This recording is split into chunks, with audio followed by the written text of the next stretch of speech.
Okay everyone, just got my new Steam controller in today, so I figured I'd give a first impression and see what everyone thinks of it.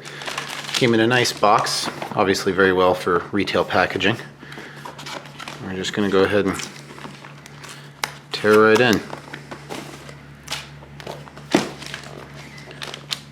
Very well sealed, more than I was prepared for.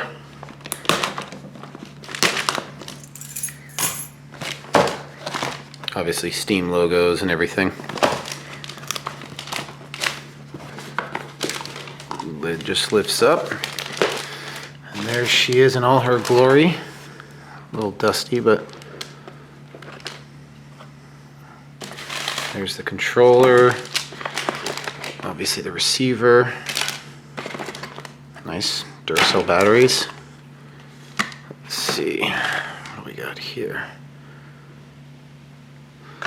Looks like a charge cord. Yeah, they even gave you a power cord, so you can, looks like you can, oh, an extension cord for your receiver. So if your computer's tucked really far back behind something, you just plug it in like this, and then you can set the receiver so it's higher up, so you don't have to worry about it not getting a good enough signal. So there's that. Start guide, product guide. Ultimately, let's see, how does she feel? They are fully clickable buttons. They have decent indents.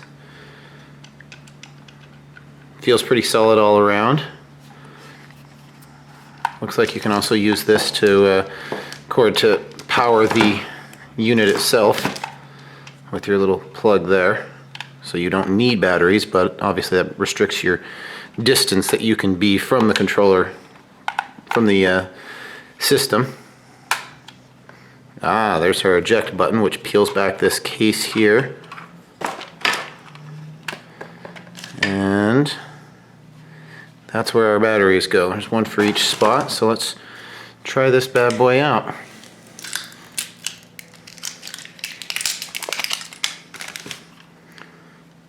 Positive down here. I see. And when you put the batteries in, there's actually a little lever that helps lock it in place. So if you want to take the batteries out, you have to push this little eject button up, it looks like, and then the battery pops out. And then as you push it down, you'll see it come out right there. So let's put the cover back on.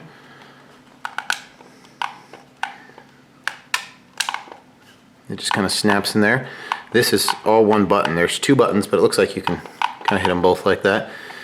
The variable, oh, look at that. You got triggers and you just got clicks here. So let's go ahead and connect it up and see what happens. There's power on.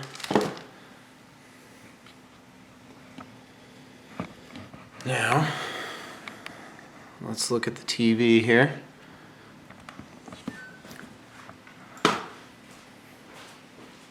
Wake up the computer.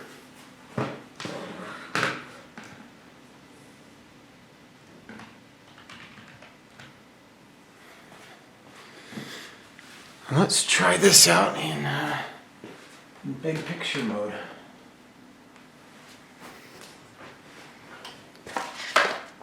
Take a quick look at the quick start guide to see what you need. You need to go to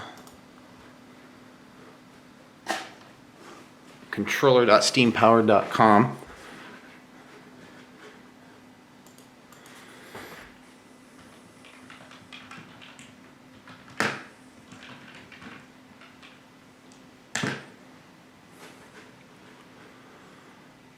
Okay. Let's see if there's any first time setup. Nice, they've got those in there. So let's go ahead and insert the USB receiver.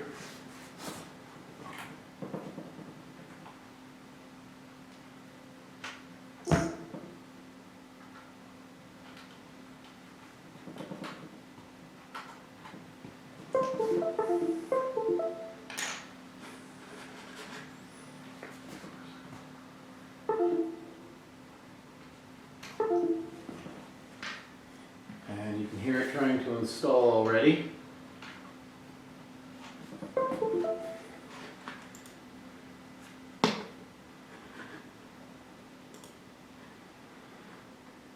Seems like it's installed. Obviously we've got steam on here.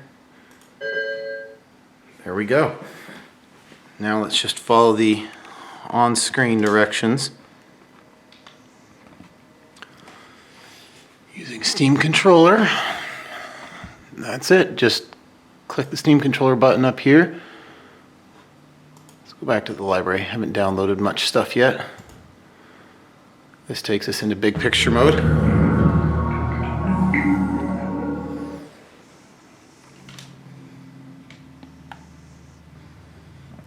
Now, let's just see how the navigation on this thing works. Doesn't look like, looks like we may need to, go to controller, add test controller, add a Steam controller, press and hold X. You hear click on the Steam controller when you press those buttons down. And now into the validation code. It's good to go.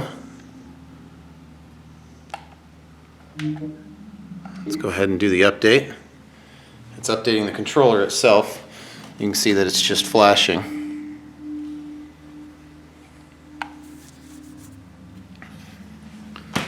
While we're waiting for that, let's see how long this cord is that they gave us. Well, it appears to be that this cord they give you here is the micro USB is about 6 feet long. So that, well, never mind, about 5. It's not too bad if you're sitting across the room. Firmware has been updated. Controller is now ready for use. We got some good sound here. Let's turn the TV volume off. And let's try out a game.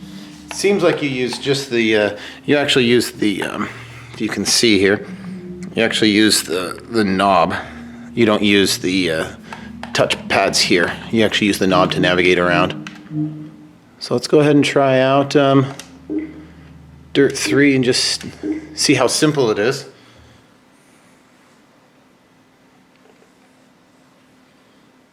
Other than it's running in a window.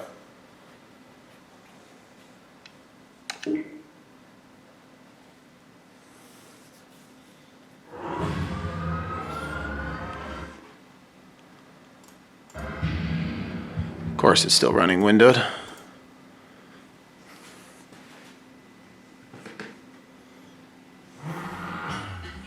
But we'll try it anyway.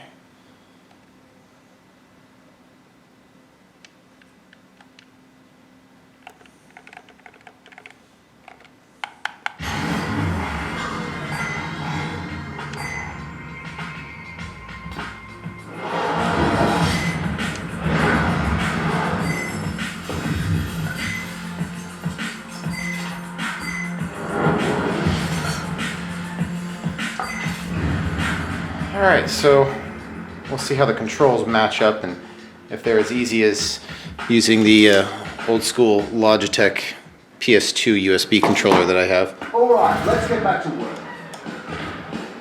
Let's just see if we can take off without doing any major controller setups. And let's see what the buttons are.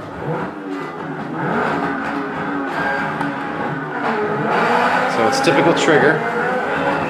Steering is through the knob as well. It doesn't seem like the touch pads allow you to change your view.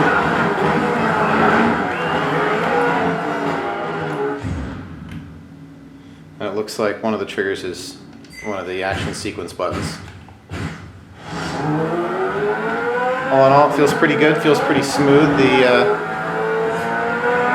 little joystick on it is pretty responsive, as good or better than any Xbox or PlayStation controller.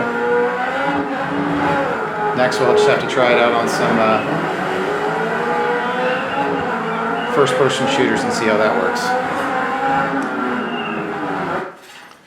Anyway, thanks for watching, and hopefully you get yours soon too.